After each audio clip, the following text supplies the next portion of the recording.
Welcome back to Iron Financial, the only place dedicated to helping you forge a stronger, more resilient portfolio. I'm your lead analyst, and as always, I'm joined by our market skeptic. Today, we're putting Chewy, ticker CHWY, into the forge. We're putting it under extreme pressure. After their latest earnings report dropped, the stock went absolutely ballistic, just straight vertical. So our job today is to stress test this company's financials and figure out if this rally is built on solid steel or if it's just a house of cards waiting for a gust of wind. Is this a real opportunity to add strength to your portfolio, or is it a dangerous trap? Let's find out. Okay, so look at this right out of the gate. The market reaction was an absolute feeding frenzy. I mean, the second those earnings numbers hit the wire, traders just slammed the buy button. The stock didn't just climb, it exploded, ripping nearly 15% higher in a single trading session. Now, these kinds of violent, aggressive moves, they make everyone on Wall Street stop what they're doing and pay attention. It forces you to ask one, and only one, simple question.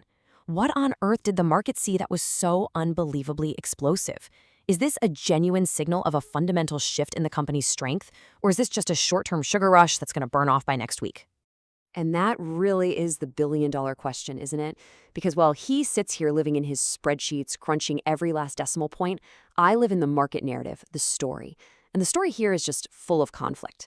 Look, a 15% pop in one day is fantastic if you're a day trader just trying to scalp a quick buck. But here at Iron Financial, we are about building lasting, durable strength, so we have no choice but to put this rally on the anvil and start hammering away at it.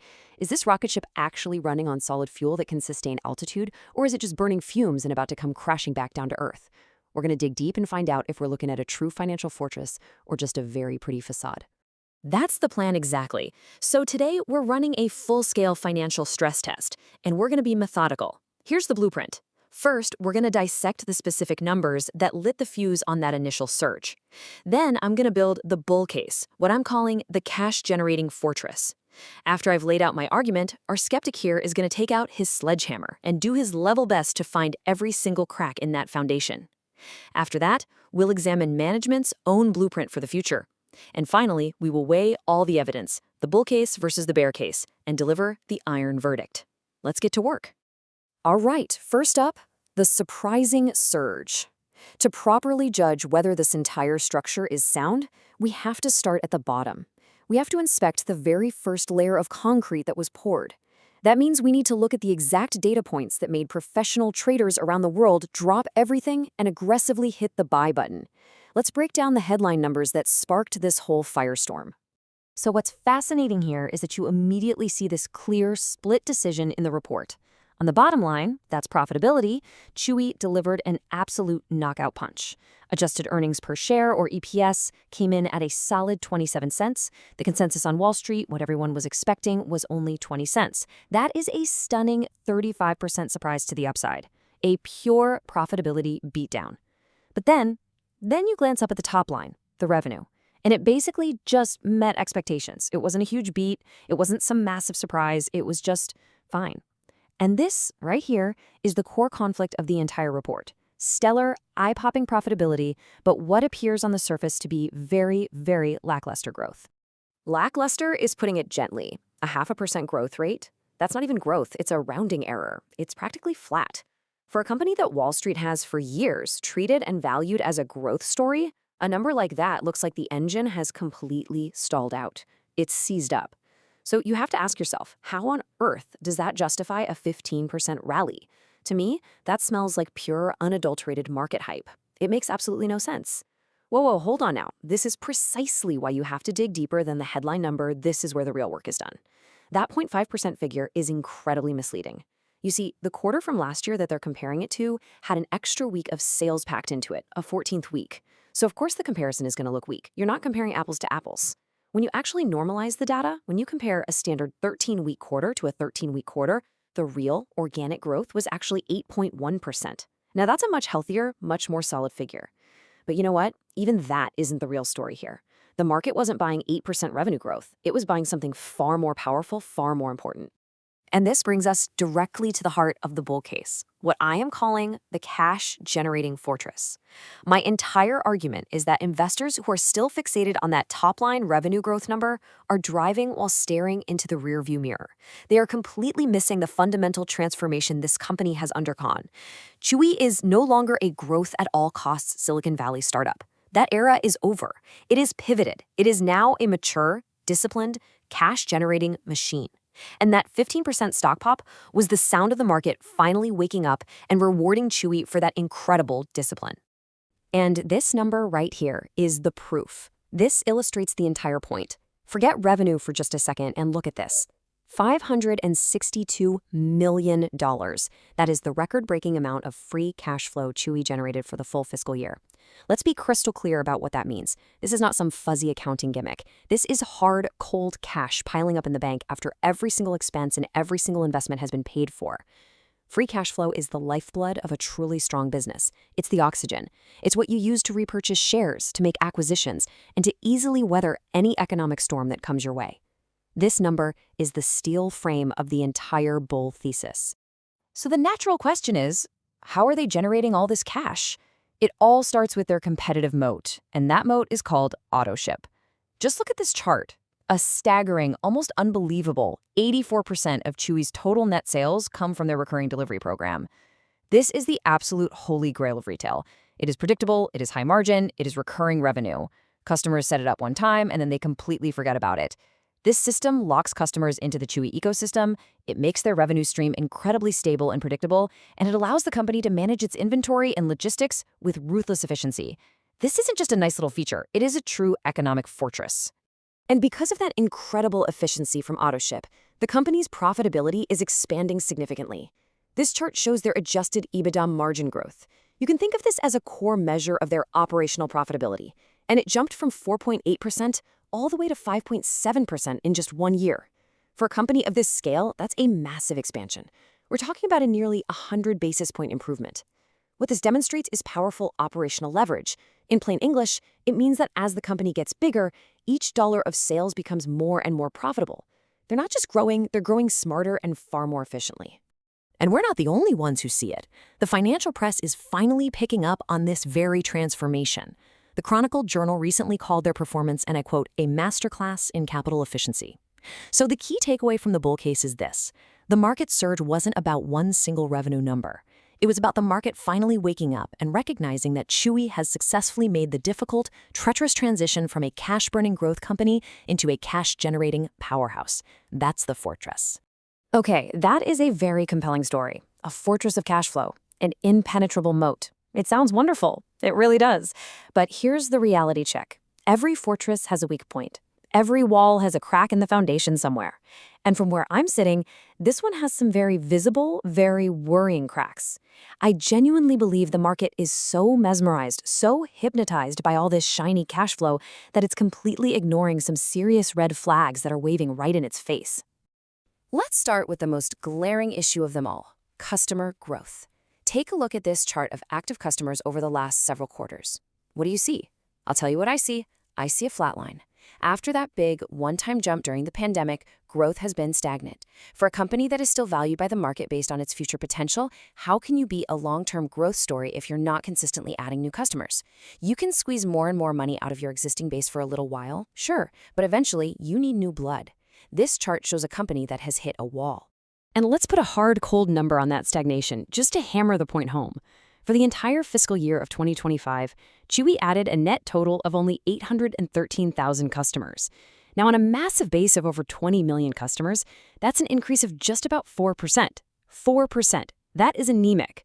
And all the talk of efficiency and all the beautiful charts about cash flow in the world can't hide that one fundamental ugly fact. The customer acquisition engine appears to be sputtering, and it might be about to stall completely. And that sputtering engine is facing some serious headwinds from the outside world. The bull case seems to assume that the pet industry is invincible, but that narrative is about to be severely tested. First, the incredible pet adoption boom we saw during the pandemic is normalizing. That massive tailwind that lifted every company in the space is gone. Second, if we hit a real economic downturn, that so-called recession-proof spending might not be so resilient after all. People will absolutely trade down to cheaper brands to save a buck. And third, the competition is not standing still. Petco is refining its membership models, and you have a behemoth like Walmart aggressively expanding its own pet offerings. Chewy is fighting a war on multiple fronts, and its growth is already slowing down. The key takeaway here is simple. These are not small issues. They are deep, structural cracks in the foundation. Those are absolutely fair points. The customer growth number is a legitimate concern, and the competitive landscape is, without a doubt, tougher than ever. No one is denying that. But you're diagnosing the problem without acknowledging the cure. Management sees these same cracks you're pointing out, and they have a very clear, very deliberate blueprint to not just patch them, but to reinforce the entire structure for a whole new phase of growth. This section is about how they plan on forging the company's future. Management's entire strategy rests on 3 core pillars, each one designed to address that growth problem head-on. First, and this is the most important one, is an aggressive expansion into healthcare. This is their big bet. This isn't just about selling pet medicine online anymore. This is about opening physical Chewy vet care clinics. Second, they're embedding artificial intelligence across the entire business. You can think of this as their efficiency engine, a way to lower their costs while also making the experience stickier through hyper-personalization. And third, the plan is to obsessively focus on driving up the wallet share they get from their existing customers by increasing something called net sales per active customer, or NSPAC. It's a cohesive plan to pivot from broad customer acquisition to deep, profitable customer monetization. And that push into vet care is the absolute linchpin of this entire strategy. You can see the vision here. It's about transforming Chewy from a simple e-commerce website into a complete end-to-end pet health ecosystem. You buy your food from them, you get your prescriptions filled by them, and now you can take your pet for a checkup, all under the trusted Chewy brand. This deepens the customer relationship exponentially. It turns a simple transactional customer into a high-value, recurring health client. And according to the CEO himself, these new vet care clinics are the single fastest way to drive up that NSPAC number in the entire business. And management is backing this entire strategy up with very strong forward guidance. They're not just telling a nice story, they're putting hard numbers to it. For the next fiscal year, they're guiding for 8 to 9% net sales growth. That's a steady, solid number that implies they will continue to gain market share. But here's the most crucial part. They're also guiding for another massive expansion in profitability. They project adjusted EBITDA margins will grow by another 100 basis points, landing somewhere between 6.6 and 6.8%. So they're promising Wall Street both growth and efficiency at the same time. This quote from the CEO, Sumit Singh, on the earnings call says it all. He's telling the market loud and clear that their financial structure is now so strong, so efficient, that they can continue to grow profits and expand margins even if the broader pet industry stays completely flat. They have effectively decoupled their profitability from macro acceleration. This is the very definition of a financially durable company. They believe they are now in control of their own destiny, regardless of what the broader economy does. Which brings us to the final judgment. It is time to weigh all the evidence. We've seen the bull case for a cash-generating fortress, and we've heard the bear case highlighting the very real cracks in the growth story. Now, we put it all on the scales and deliver our final verdict. Is Chewy an opportunity to build real portfolio strength, or is it a value trap just waiting to spring on unsuspecting investors? So let's recap this core tension one last time. On one side of the scale, you have the fortress, record-breaking free cash flow, consistently expanding profit margins, that bulletproof 84% Autoship model, and a clear, smart strategic pivot into the high-margin world of pet healthcare. And on the other side of the scale, you have the cracks, that anemic headline growth, the flatlining customer ads, very real pressure from powerful competitors, and a stabilizing macro environment, and of course the big uncertainty that comes with any new venture, including their ambitious healthcare plans. Okay, here is the iron verdict. After weighing all of this, our final conclusion is that the market is right to reward Chewy, but it must be for the right reasons. The old story of hypergrowth is over. That chapter is closed.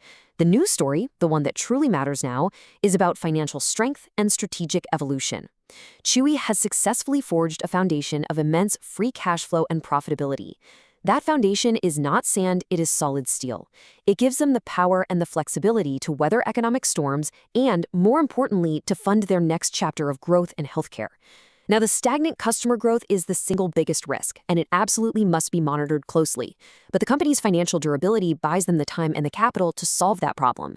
This is not a trap. This is a company in a successful, calculated transition. The heavy lifting of becoming profitable is done. Now comes the hard work of building the next growth engine on top of that fortress. So the ultimate takeaway is this. Chewy has answered the profitability question with a resounding yes. But a new, more difficult question now takes its place. Can it reignite meaningful growth? The success of their healthcare pivot and their ability to start adding customers at a faster clip will be the defining story for this stock in the coming year. And that, right there, is the new billion-dollar question for investors. Thanks for joining us for this analysis. To make sure you never miss a deep dive that helps you forge a stronger portfolio, be sure to subscribe to Iron Financial. We'll see you next time. Quick disclaimer, everything I share is for entertainment and informational purposes only. I'm not a financial advisor, so please do your own research or talk to a professional before making any moves with your money.